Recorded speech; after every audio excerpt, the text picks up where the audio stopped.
So మొత్తానికి స్పందన అల్టిమేట్గా ఇప్పుడు మహిపాల్ రెడ్డి ఒకళ్ళు వచ్చి కలిశారు. ఇంతకుముందు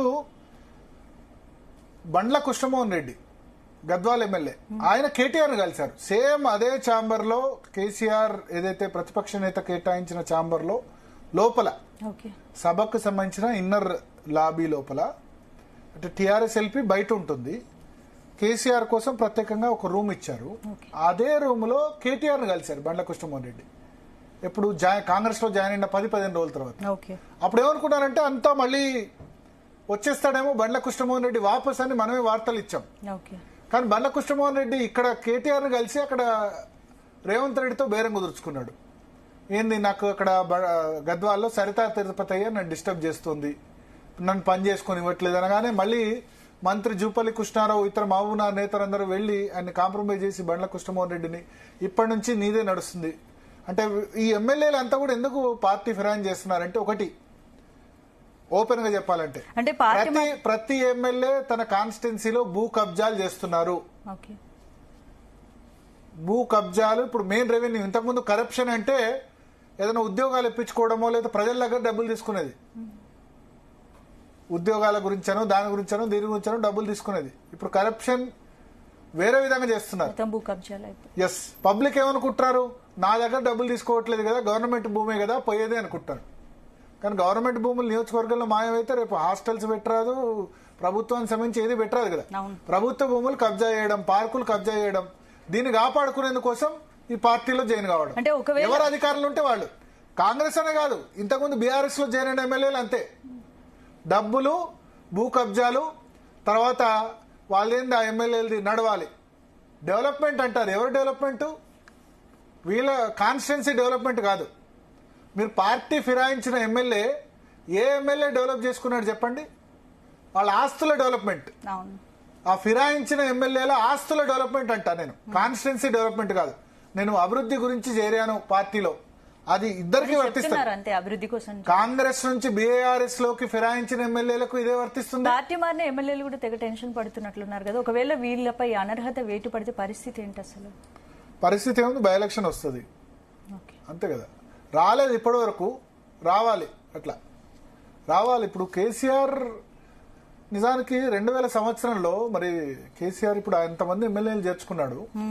2000 సంవత్సరంలో ఆయన తెలుగుదేశం నుంచి రాజీనామా చేసి తెలంగాణ ఉద్యమం కోసం సిద్దిపేటలో బై ఎలక్షన్ చేసి తెలుగుదేశం టికెట్ ను కాదనుకుని ఆయన వచ్చాడు.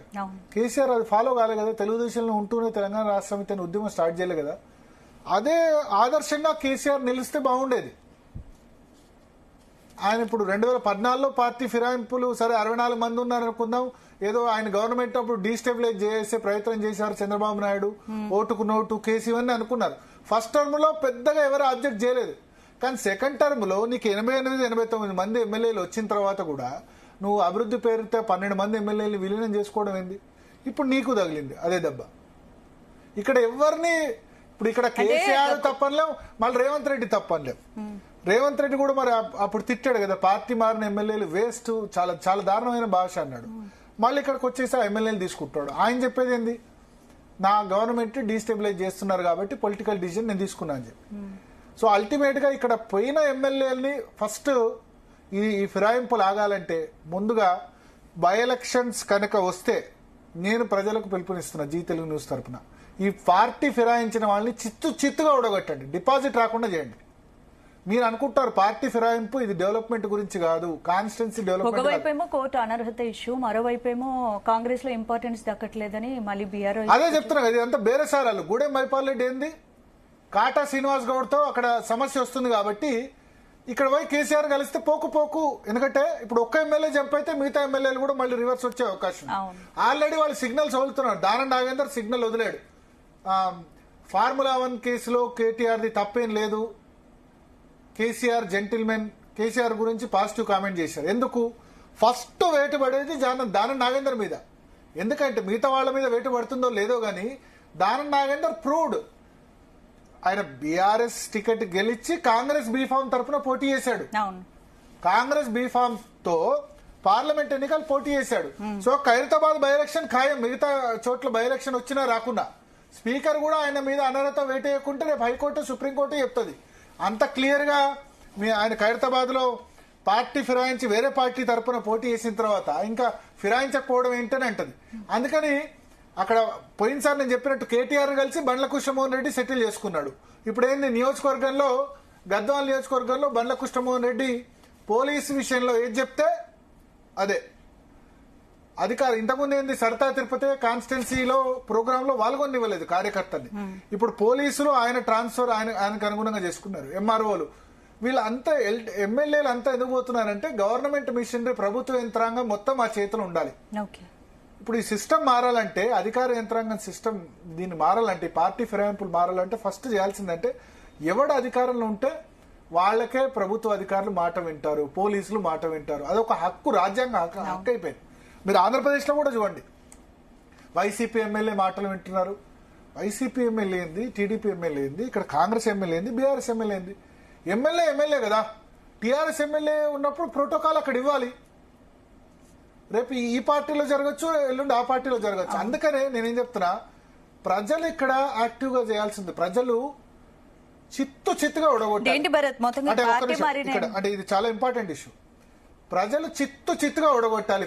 పార్టీ ఫిరాయించిన దాన్ని తెలంగాణలో అయినా ఆంధ్రప్రదేశ్ లో అయినా చిత్తుగా ఉడగొట్టాలి. ఏ కారణంతో అయినా సరే చేసిన వాళ్ళని చిత్తుగా ఉడగొట్టాలి, డిపాజిట్ రాకుండా ఉడగొట్టాలి. మొన్న ఎలక్షన్ లో మీకు అక్కడ అప్పుడు టీడీపీ నుంచి 23 మంది ఫిరాయించారు 2019 లో.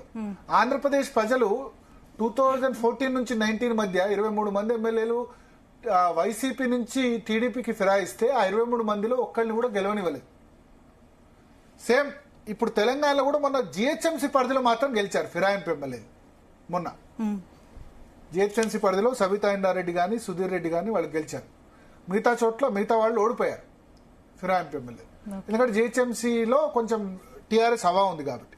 ఇప్పుడు నేనేం చెప్తానంటే ఒకవేళ బై ఎలక్షన్స్ వస్తే అది ఈ పార్టీ అని కాదు ఆ పార్టీ అని కాదు, వాళ్ళని చిత్తులో ఓడగొట్టాలి. రెండవది ఎందుకంటే ఇటువంటి వాటి ప్రజలు సాధించారన్న మెసేజ్ వెళ్ళాలి. ప్రజలు కూడా ఒకటి ఆలోచించాలి. ఫిరాయించిన ఎమ్మెల్యే ఇప్పుడు ఇంతకుముందు కూడా కాంగ్రెస్ పార్టీ కొంచెం ప్రొయాక్టివ్ గా గట్టిగా ఫైట్ చేసేది ఉండే బీఆర్ఎస్ నుంచి ఫిరాయించిన ఎమ్మెల్యేల విషయంలో. ఇప్పుడు బీఆర్ఎస్ తీసుకుంటున్న శ్రద్ధ కాంగ్రెస్ ఏంటంటే జనరలైజ్ గా ఎవరు ఉంటే వాళ్ళే చూసుకోవాలి, మిగతా వాళ్ళంతా ఓన్ చేసుకోవాలి. అప్పుడు బట్టి విక్రమార్క సిఎల్పీ లీడర్ ఉండే, ఆయన చూసుకోవాలని చెప్పి మిగతా వాళ్ళందరూ వదిలేశారు. ఆయన ఫైట్ చేసుకోవాలి, మాకేం సంబంధం, సిఎల్పీ లీడర్ చేసుకోవాలని చెప్పి. సో అట్లా చూసి చూడనట్టుగా వదిలేయడం వల్ల ఇక్కడ దాకా వచ్చింది. మొత్తంగా పార్టీ బాన్ ఎమ్మెల్యేల అంశం చివరికి ఎలాంటి మలుపు తిరిగే అవకాశం ఉంది? ఏం లేదు, అంటే ఈసారి కొంచెం సుప్రీంకోర్టు స్ట్రాంగ్ గానే ఉండే అవకాశం ఉంది. దానం నాగేంద్ర మీద అయితే ఖచ్చితంగా పడుతుంది.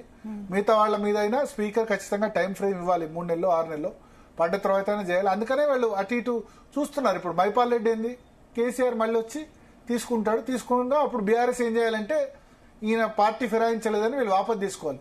కానీ ఒకటి ఇక్కడ గుర్తుంచుకోండి, నాకు తెలిసి గూడెం మైపాల్ రెడ్డి రీఎంట్రీని కేసీఆర్ ఒప్పుకోండి అనుకుంటారు. ఎందుకంటే గూడెం మైపాల్ రెడ్డి ఒక్కడిని రీఎంట్రీ చేస్తే అక్కడ సుప్రీంకోర్టులో కేసు వీక్ అయిపోద్ది. ఏమని వీళ్ళు ఇచ్చింది గూడెం మైపాల్ రెడ్డి మీద అనర్హత పిటిషన్ విత్డ్రా చేసుకుంటున్నాం అంటే వీళ్ళకి బీఆర్ఎస్ క్రెడిబిలిటీ దెబ్బతింటుంది కదా. ఇప్పుడు ఒకళ్ళిద్దరు రెడీ ఉండొచ్చు, బండ్ల కృష్ణమోహన్ రెడ్డి, నేను వీళ్ళ పేరైనా చెప్పట్లేదు, ఇంకా ఫిరాయించిన అందరు ఎమ్మెల్యేలు, పోచారం శ్రీనివాసరెడ్డి స్పీకర్ గా ఉండి లాస్ట్ టర్మ్ లో ఆయన యాక్షన్ తీసుకోలేదు. ఇప్పుడు ఈ విధంగా ఎందుకు బహుశా నెక్స్ట్ టైం కంటెస్ట్ చేస్తారో లేదో, చాలా చెడ్డ పేరు తెచ్చుకున్నారు కదా. పోచారం శ్రీనివాసరెడ్డికి మంచి పేరు ఉంది కదా, నువ్వు స్పీకర్ గా ఉన్నప్పుడు యాక్షన్ తీసుకోలేదు ఫిరాయింపు ఎమ్మెల్యేల మీద. ఎందుకంటే ఒకసారి ఆయన ఏమని చెప్పొచ్చు అంటే ఒకటేసారి జైన్ కాలే కదా, అంటే విలీనం చేశా కదా అని అనుకోవచ్చు. కానీ ఒక్కటేసారి జైన్ కాలేదు. అప్పుడు బీఆర్ఎస్ ఎల్పీలో ఎమ్మెల్యేలు అందరూ ఒకటేసారి జైన్ అవుతే అప్పుడు ఫిరాయింపుల చట్టం వర్తించకపోవచ్చు. First MLA second MLA jump అయినప్పుడే కాంగ్రెస్ మల్లు బట్టి విక్రమార్క కంప్లైంట్ ఇచ్చారు, అప్పుడు యాక్షన్ తీసుకోలేదు. సో ఏదేమైనా ఈ విషయంలో గట్టి చర్యలు అయితే ఉండాలి. నాకు తెలిసి అయితే కేసీఆర్ గూడెం మైపాల్ రెడ్డిని యాక్సెప్ట్ చేయరు, బట్ జస్ట్ ఫోటో వదిలేరు. ఏంటంటే శాంపిల్, మిగతా ఎమ్మెల్యేలు కూడా వస్తారు. అయితే 10కి 10 మంది ఎమ్మెల్యేలు వస్తే టీఆర్ఎస్ వాపసు తీసుకోవచ్చు. కానీ ఇద్దరు ముగ్గురు రెడీ ఉండొచ్చు, మిగతా వాళ్ళు రెడీ ఉండకపోవచ్చు. నా ఉద్దేశంలో కొంత సాఫ్ట్ గా అక్కడికి వెళ్లి ఇబ్బంది పడుతున్న వాళ్ళు బండ్ల కృష్ణమోహన్ రెడ్డి, గూడెం మైపాల్ రెడ్డి, తర్వాత దానం నాగేందర్. ఎందుకంటే ఖచ్చితంగా వేటు పడుతుంది కాబట్టి ఇబ్బంది పడుతున్నాడు. కదా. పార్లమెంట్ ఎన్నికల్లో పోటీ చేసి గెలిస్తే వేరే విధంగా ఉండే, గెలిస్తే ఆటోమేటిక్ గా ఎమ్మెల్యే సీటుకు రాజీనామా చేస్తుండే, ఓడిపోయినాడు కదా. ఎంపీ అవుతే ఆటోమేటిక్ గా ఎమ్మెల్యే సీట్ రాజీనామా అవుతుండే, అప్పుడు ఈ అనర్హత వేయట్లేదు. సో దాని నాగేందర్ అందుకని రెడీ ఉన్నాడు. మిగతా ఇప్పుడు రాజనగర్ ఎమ్మెల్యే ప్రకాష్ గౌడ్ ఉన్నాడు, ఆయన రిటర్న్ రాకపోవచ్చు ఎందుకంటే ఇక్కడ కార్తిక్ రెడ్డి ఉన్నాడు. సో వాళ్ళ ఈక్వేషన్ చూస్తున్నారు. ఏదేమైనా వీళ్ళేదో సమాజాన్ని, దేశాన్ని, వాళ్ళ నియోజకవర్గాన్ని ఉద్ధరించేందుకైతే పోలేదు.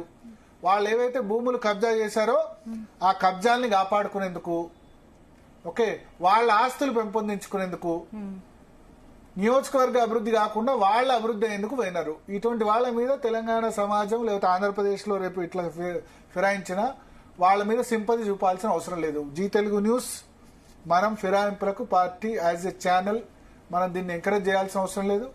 We are against it. కంటిన్యూస్లీ ఈ విషయంలో మనం ఒక క్లియర్ స్టాండ్ తీసుకుంటాం. పార్టీ ఫిరాయింపుల మీద, డబ్బు రాజకీయం మీద, దీని మీద త్వరలో క్యాంపెయిన్ కూడా జీ తెలుగు న్యూస్ చేపడుతుంది. స్పందన. Okay, right Bharat. Next topic లోకి వెళ్ళక ముందు డిఎన్లో షార్ట్ బ్రేక్ తీసుకుందాం. స్టేట్